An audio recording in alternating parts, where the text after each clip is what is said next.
এখানে মনে পড়ে গেল এক বিদাতির কথা, উর্দু ভাষী। হ্যাঁ, সে বলছে যে নবী করিম সাল্লাল্লাহু আলাইহি সাল্লামের প্রথম জানাজা কে পড়েছে? আল্লাহ পড়েছে। চেনেন ওই বিদাতিকে? কি নাম? তারেক জামিল বিদাতি। নাকি জানি তবলিগ, আমাকে তোকে বেরোলিবি লাগে ওর কথা শুনে। এত একেবারে জঘন্য তবলিগি তো আমি তো শুনিনি, তো যে একেবারে বেরোলবি পর্যায়ের তবলিগি। তো সে বলছে আল্লাহ জানাজ পড়েছে। আউযুবিল্লাহ ওয়া মা কাদারুল্লাহ হাক্কা কাদরিহি, আল্লাহ পাকের যথাযোগ্য মর্যাদা মোটেই দিল না এই বিদআতপন্থীরা, শিরকপন্থীরা। আল্লাহর এটা কদর হইল যে আল্লাহ পাক রব্বুল আলামিন তার মখলুক, তার বান্দা আবদুহু ওয়া রাসূলুহু, তার গোলাম, তার দাস, তার বান্দা মুহাম্মদ রাসূলুল্লাহ জানাজা পড়ছেন। আচ্ছা,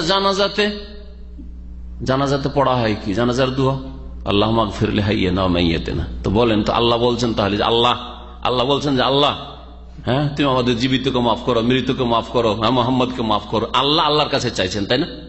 তাহলে আল্লাহর কাছে চাইছেন। কত বড় গুমরাহ!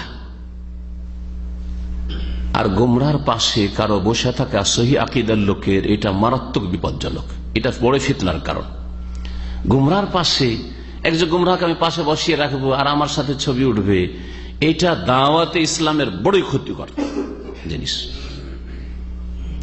লোকেরা ধোঁকা খেয়ে যাবে যে যখন সহি আকীদার মানুষ মতিউর রহমানের পাশে বসে আছে তখন এও মনে হয় কিছু ইসলামের খেদমত করে, ইসলাম ধ্বংস করে, ইসলামী আকীদা ধ্বংস করে। আর মূর্খ সমাজ তো বুঝে যাবে যে ইসলামের খেদমত করে।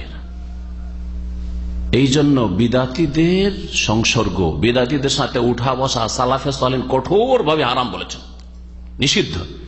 আর এই বিষয়ের উপর আলোচনা, আমার এই অবস্থাটা দেখার পরে ইচ্ছা হয়েছে আলোচনা করা জরুরি যে বিদাতীদের সাথে আমাদের উঠা বসা করা কি জায়েজ? কখনো জায়েজ নয়। একমাত্র দাওয়াতের ক্ষেত্রে ছাড়া, যে দাওয়াত দিব তাকে ব্যাস, কিন্তু আমি তাকে নিয়ে বসি খাবো আর তার সাথে আমি আমোদ ফুর্তি করবো, তার সাথে আমি কথা বলবো, তার সাথে আমি ছবি তুলবো, এটা আমার জন্য জায়েজ নয়। কোনো একজন আলেমে দ্বীন, কোন একজন স্কলারের জন্য জায়েজ নয়। আল্লাহ পাক আমাদের সকলকে বুঝার তৌফিক দান করেন।